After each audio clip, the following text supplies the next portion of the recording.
Prima Fear Theory. Welcome to the 13th episode.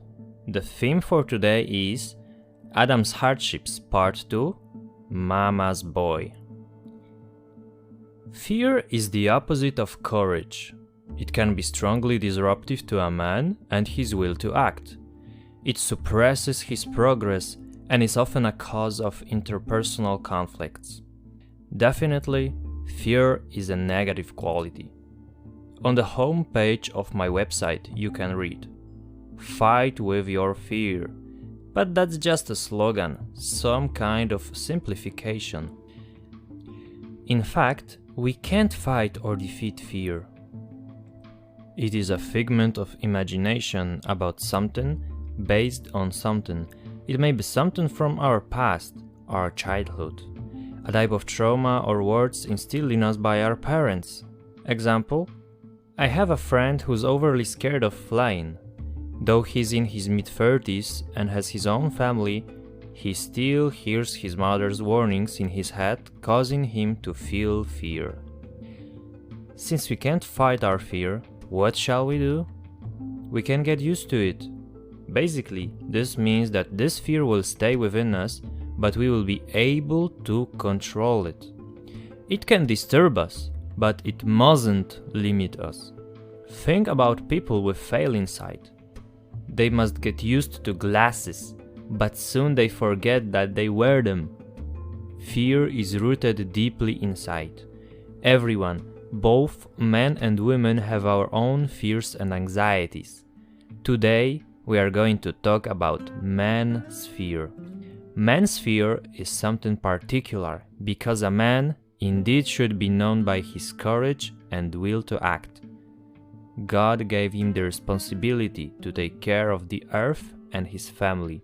Thus, a man has to face uneasy challenges. Unfortunately, he failed as a head of his wife, but also as a father from the beginning. Think about his son, Cain. He commits homicide, killing his younger brother, Abel. Where is Adam? He's not at the place where he should be. We know nothing about that. What we know is that God speaks to Cain, warning him and then holding him responsible for what he had done. We see clearly that Adam failed. He is not present in the life of his son. He neither trained him nor guided him. He's not his mentor. Adam is scared. Fatherhood defeated him. He doesn't fight against his fear and fails miserably. He's weak and far from the model God wanted him to become. What about us? We grew up in this mess and it's getting worse with each subsequent generation. That's the reason why we don't see too many brave, courageous men in our society these days. Most of us are cowards, mommy's boys, lacking acts of bravery. We are not born with courage. We need to learn it. It was a bit easier back in the day. Hard work formed not only muscles, but also a character. That's how courage is born. Deliberate action aimed at fear. There's no other way.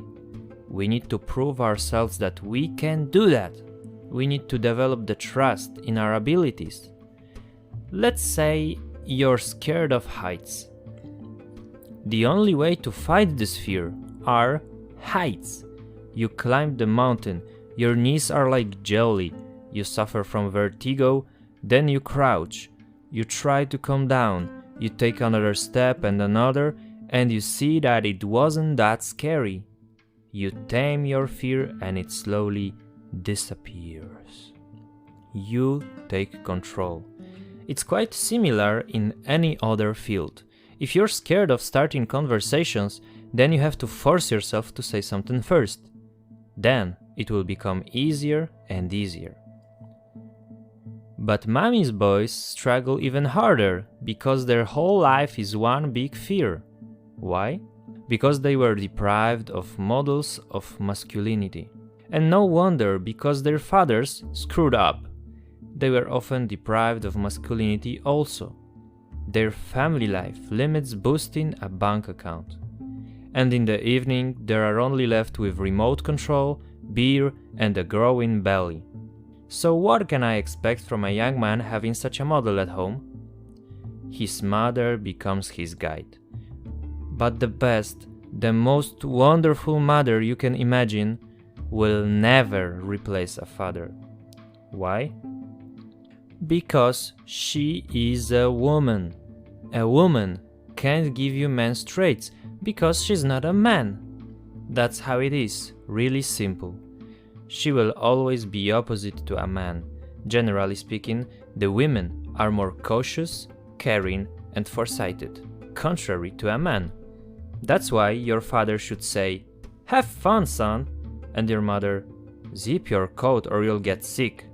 A man would say, "Text me when you'll get there," and a woman, "Be careful, I'd like you to stay home." Goodness is in her nature. A man, though, had to be brave, risk-taking, combative, and crossing barriers. When you look at God, you see the image of a warrior. As a loving father, he fights for his oppressed nation.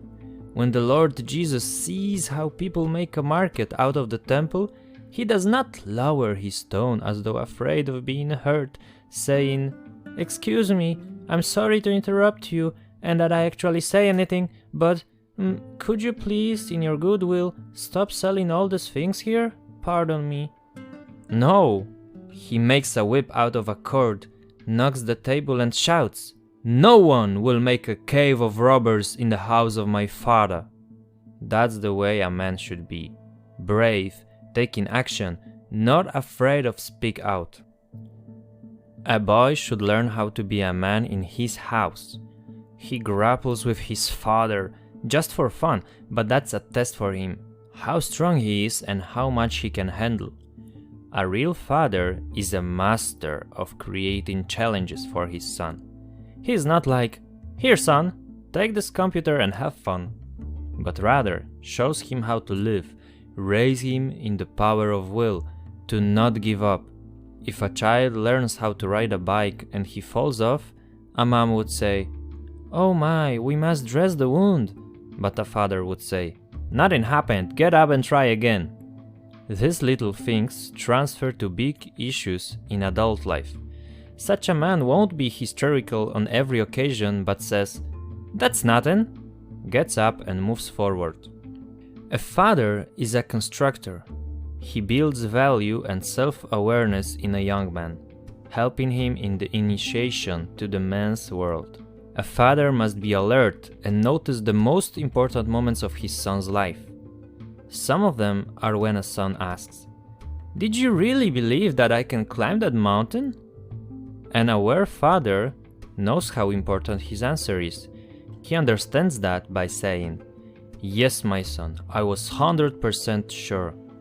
He will build strength in his son that will guide him throughout his life. We are, though, descendants of weak Adam. Most of us didn't have such a father. Therefore, we are not surprised when we have such men in the society, why our young generation is weak, dysfunctional, and why young men are looking for masculinity.